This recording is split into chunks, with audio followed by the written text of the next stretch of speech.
Hi friends, in this video we shall be discussing a very important topic which is MENS syndrome. So what is MENS stand for? It is multiple endocrine neoplasia. So what is MENS syndrome? They are group of heterogeneous disorders which are characterized by benign by benign and malignant tumors involving two or more endocrine glands. There are four types of MENS syndrome, of which MEN type 1 and MEN type 2 are the most commonly MENS syndrome seen. Now, what is the mode of inheritance of MENS syndrome? Please, there is no confusion regarding it. It is autosomal dominant. Now, let's discuss a few important points regarding MEN 1 and MEN type 2 syndrome. So, first regarding MEN 1. MEN 1 syndrome is also known as Wermer syndrome.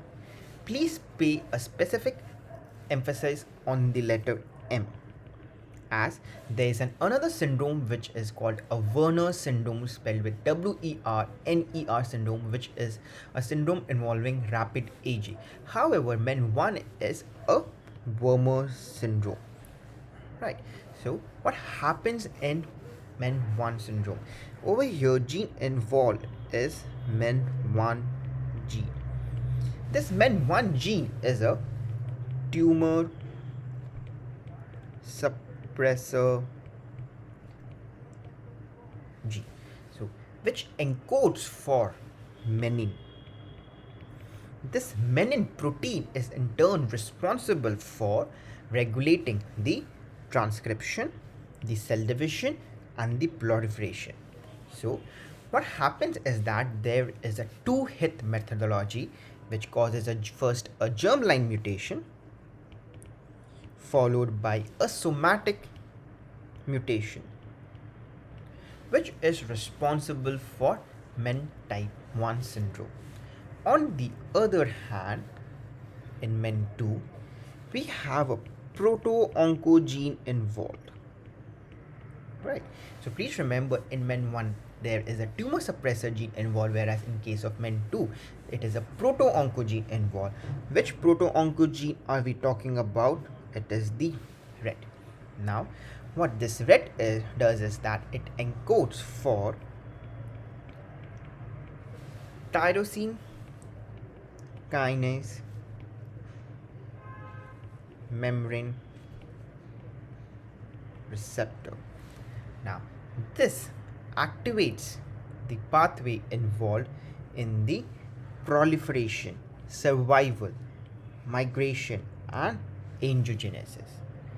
So in case of MEN 2 syndrome, there is a gain of function. Please remember that no, there is no loss of function mutation, but rather the gain of function mutation of RET proto-oncogene, which causes the activation of tyrosine kinase receptor, as a result of which cancer initiation through deregulation, proliferation, and increased survival. Right. So I repeat for you all what is MEN 1 and MEN 2. In cases of MEN 1, we have a tumor suppressor gene involved, which is the MEN 1 gene, which encodes for the menin protein that regulates transcription, cell division, and proliferation. So there is a two-hit methodology causing the germline mutation first and the somatic mutation, which in turn is going to lead to MEN 1 syndrome. In case of MEN 2 syndrome, we have a proto-oncogene involved, which is the RET proto-oncogene, which is encoding for the tyrosine kinase membrane receptor that activates the pathway involved the proliferation, survival, migration, and angiogenesis. And there is a gain of function mutation which causes the activation of tyrosine kinase receptor and initiation of the cancer through dysregulation, proliferation, and increased survival. So, where are these genes located? In MEN1, which is caused by the tumor suppressor gene menin1 gene, is located on the chromosome number 11, whereas in case of MEN2, which is caused due to the proto-oncogene red, is located on the chromosome number 10. Right?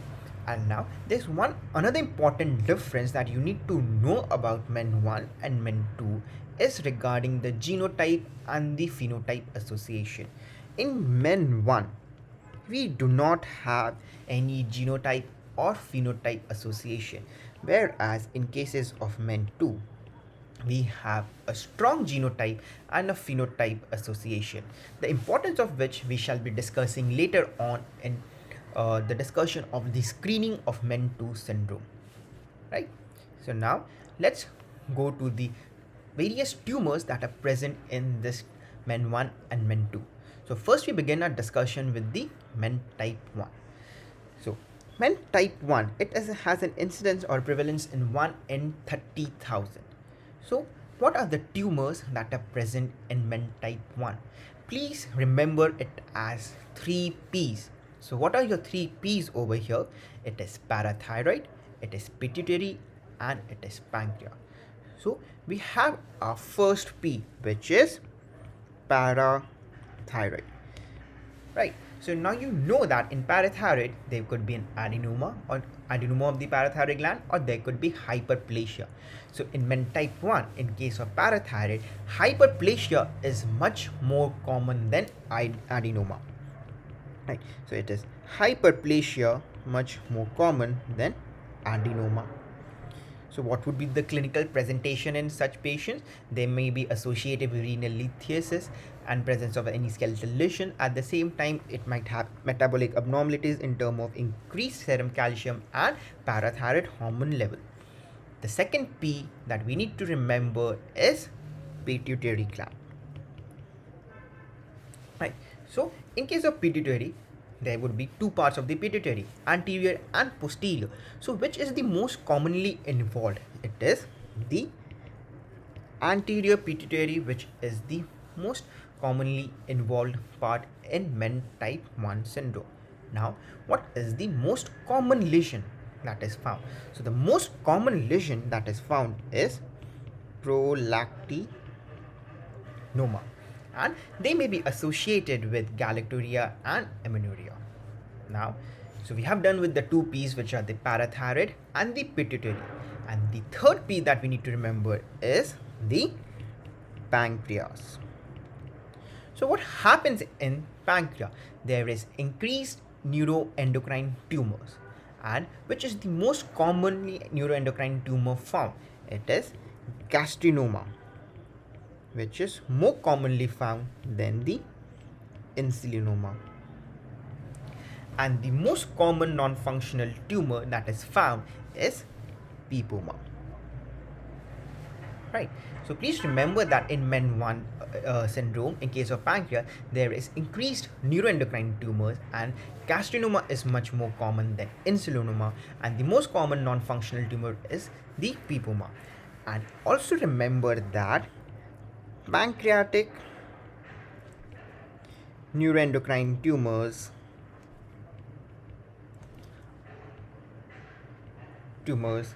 are most common cause of death.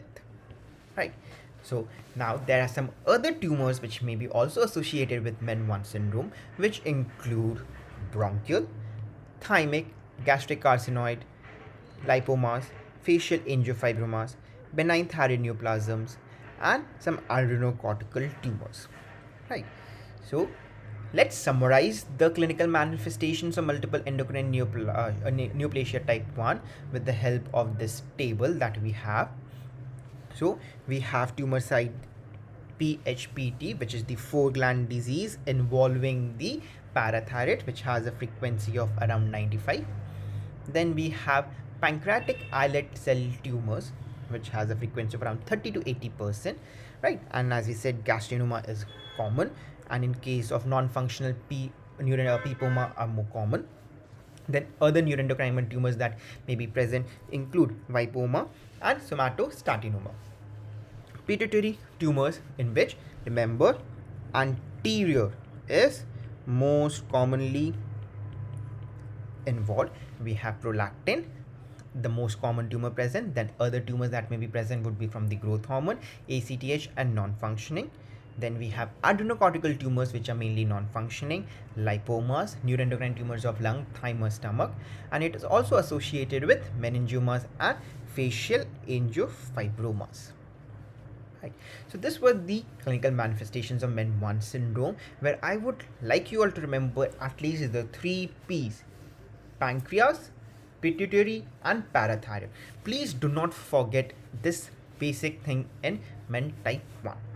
Now, regarding the diagnosis of MEN1 syndrome, so what is the criteria? It is the involvement of at least 2 of 3 target organs. And in case of familial men, it is involvement of any organ in first degree relative, right? So there are some screening protocols for the MEN1 syndrome. So let's look at them. So first is the genetic testing at birth. So what are you going to do the genetic testing for? We had seen in MEN1 we have the menin1 gene. So we shall be genetic testing at the birth. Now if it is negative, then MEN1 is ruled out, right? Then at the age of 5 years we begin. Please remember those 3 P. So we'll be beginning with one of the P. So we begin over here. Annual pituitary screening. Right. So how do we begin the screening with? We begin with the serum prolactin. Please again go back to the part of the video. The most common tumor involved in the pituitary is prolactinoma. Right. So serum prolactin. Now, if this is elevated, then there would be need to do what? Yes, magnetic resonance imaging, which is the MRI scan. Then at the age of the 8 years, we begin the screening of the second P over here. The second P would be over here, the parathyroid screening. How do we begin it? With serum calcium and PTH levels. Now again, if this is elevated, if this is abnormal, right, abnormal and elevated, then what do we go for? We go for SESA-TMB scan, right? Now the remaining third P, which is the pancreas, we begin the screening at the age of 20, right? So over here we begin the pancreatic neuroendocrine tumor screening, right? So the screening begins at the birth. We do the genetic testing, followed by at the age of 5 years, which would be the pituitary screening. Then at the age of 8 years, which would be the parathyroid screening, and at the age of 20 years, which would be the pancreatic neuroendocrine tumor screening. So now coming down to the treatment part. So what shall we do for parathyroid? We know that in parathyroid, it would be the hyperplasia, which is more common than adenoma. So this would require a 3.5 gland parathyroid ectomy. Now, if all the 4 glands have to be removed, that is, if the patient is requiring total parathyroid ectomy, then in this cases we need to go for an auto implantation of a parathyroid gland, right? So it is an auto implantation, right? Where is it done? It is done in which muscle, right? It is done in brachioradialis. It is done in brachioradialis, and it is done in the non-dominant hand, right? So for parathyroid, since hyperplasia is more common, we go for a 3.5 gland parathyroidectomy. Now, if total parathyroidectomy is being done, then an autoimplantation is to be done in brachioradialis muscle in non-dominant hand. Now, in cases of pancreatic neuroendocrine tumor, we know the most common is the gastrinoma. So, what do you do in gastrinoma? You would be requiring a resection plus lymphadenectomy. Now, in case of insuloma, you might be requiring a enucleation. And in case of a non-functional tumor, again, you would be requiring a resection. Right. And in cases of pituitary tumor, right, we had seen, again I revise, it's anterior pituitary, and the most common lesion is the prolactinoma. So what would you be doing over here? You would be going initially for the medical management. Medical management usually with spironolactone. Right. Now, if this fails, right, normally it gets cured with the medical management. If fails, then we go for surgery, right? So this were the few important points regarding your MEN1 syndrome. Now we shall shift to our discussion on MEN2 syndrome, right? So in MEN2 syndrome, we have two types of MEN2 syndrome, which is type 2A and type 2B, right? So the incidence of type 2A is 1 in 25,000. On the other hand, type 2B is 0.2 in 1 lakh. So what are the tumors that we see in MEN2A and what are the tumors that we see in MEN2B? So let's enumerate the tumors seen in MEN2A and MEN2B. So first, let's enumerate the tumors in case of MEN2A, right? So in MEN2A, we have MTC, which is medullary thyroid carcinoma. Then we have a pheochromocytoma. Then hyperparathyroidism. Hyperparathyroidism. Other tumors include, other conditions over here include Hirschsprung disease, right? Then cutaneous lichen amyloidosis. So in MEN2A, we have medullary thyroid carcinoma, pheochromocytoma, hyperparathyroidism, Hirschsprung disease, and cutaneous lichen amyloidosis, right? So where is the most common location of this cutaneous lichen amyloidosis? It is usually in the interscapular region and the extensors, right? So the most common location is interscapular region and extensors, right? And what are the tumors in your MEN type 2B? So we again have MTC, which is medullary thyroid carcinoma. Let me write it down for you. Medullary thyroid carcinoma. Other conditions include pheochromocytoma. Then we have mucosal neuroma. So what are the most common site of mucosal neuroma? The most common site includes lip and buccal mucosa.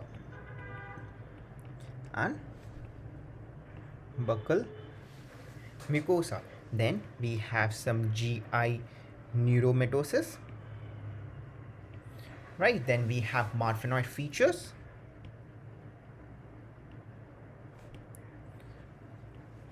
Then we have megacolon and constipation. Megacolon and constipation, right? So these are few of the conditions that are associated with MEN2A and 2B. Let's summarize each of them Again, in cases of MEN2A, we have medullary thyroid carcinoma, pheochromocytoma, hyperparathyroidism, Hirschsprung disease, cutaneous light chain amyloidosis, the most common location being the interscapular region and the extensors.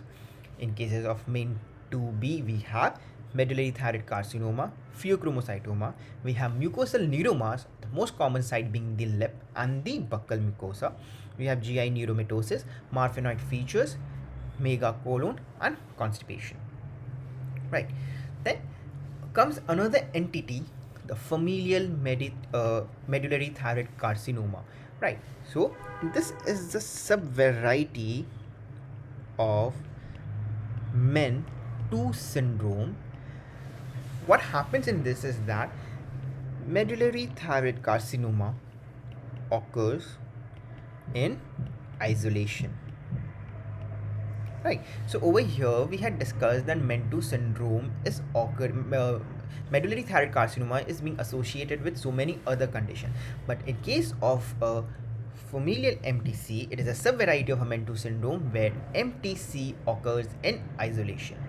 Then we have another syndrome called as Sippel syndrome. So what is Sippel syndrome?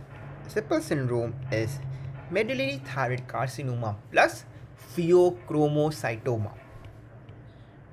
Pheochromocytoma. Right. So please remember, you might get an MCQ.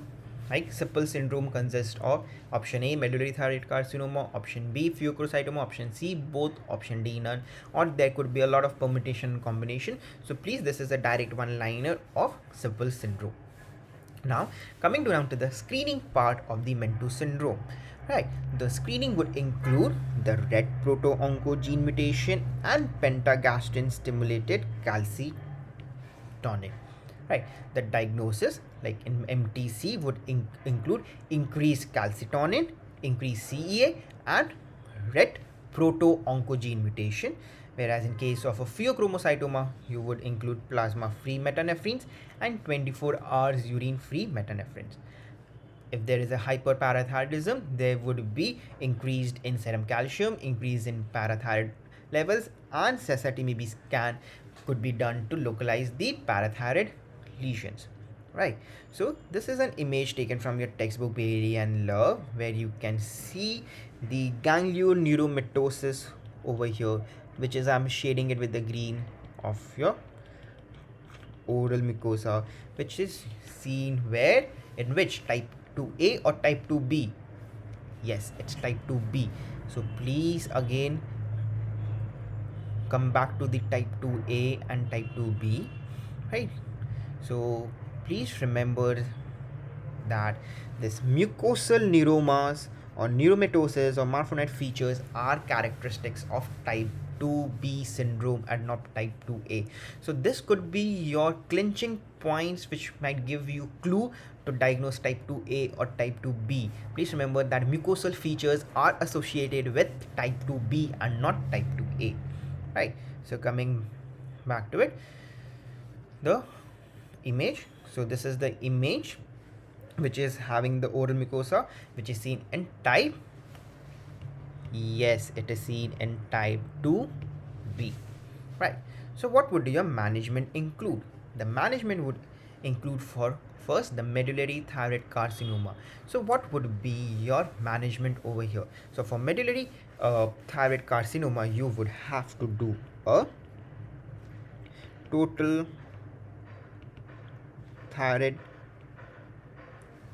thyroidectomy with prophylactic CND. What is CND? It is central neck dissection. Right. And if the central node is positive or the gland is more than 1.5 centimeter, you would need to do a bilateral neck dissection. Right, you would need to do a bilateral neck dissection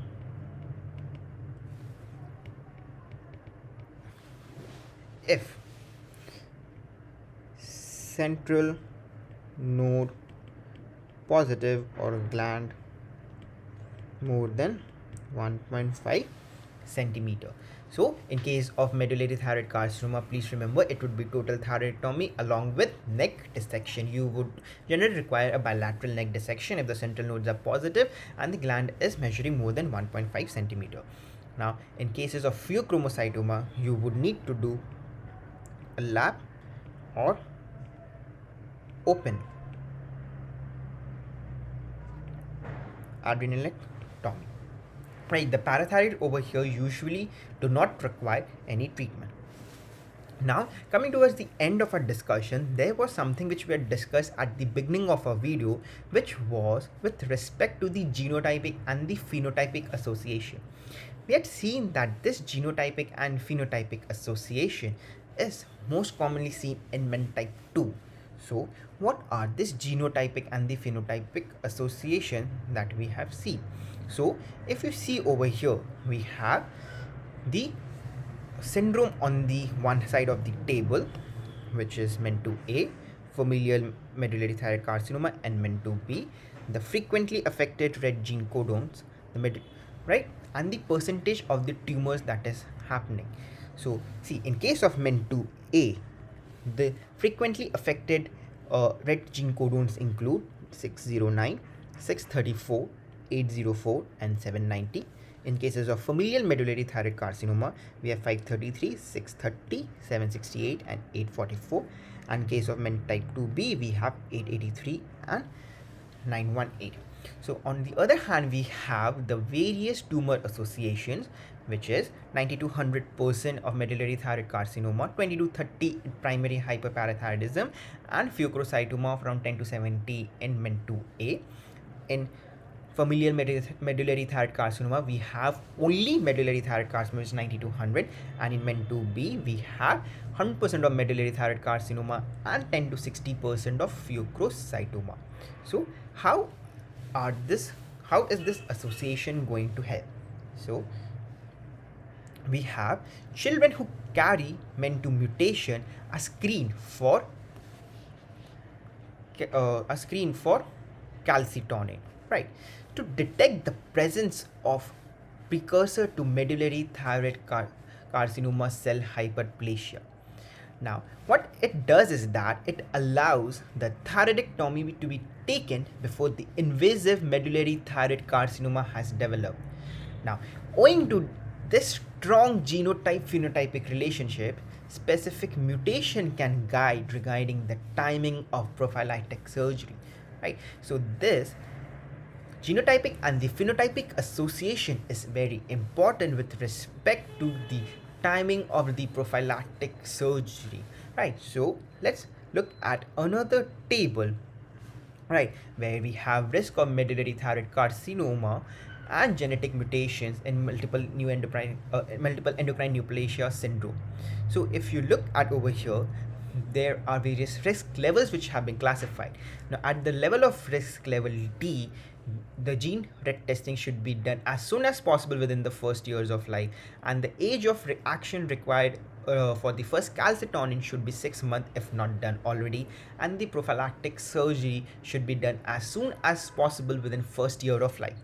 In cases of risk level C, where the codon involved is 634, we have to do the red testing around 3 to 5 years, and if the not done, then the first calcitonin should be done at more 3 to 5 years, and the prophylactic surgery should be done before 5 years.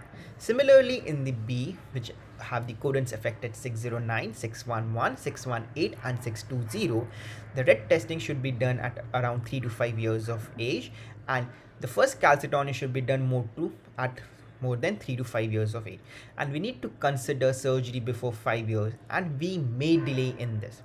And in cases of group A, which is involving the codon 833, 819, 891, 912, then the age of prophylactic surgery should be between 10 to 15 years. I get it, this table might be very complicated for you all, but what I would want to remember for you is, in generally small, is that for men type 2A, the surgery should be done in less than 5 years. We can prophylactic surgery, and in cases of men type 2B, it should be less than 1 year, right? Because in general, men to be have rapid growth, right? Then they have a poor prognosis,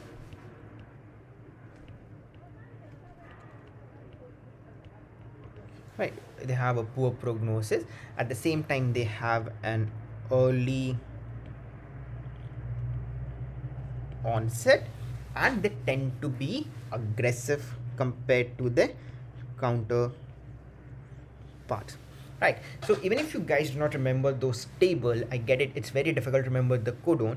I would definitely ask you all to remember this particular part, where the prophylactic thyroidectomy in case of the men 2A is done in less than age of 5 years, and men 2B less than 1 year.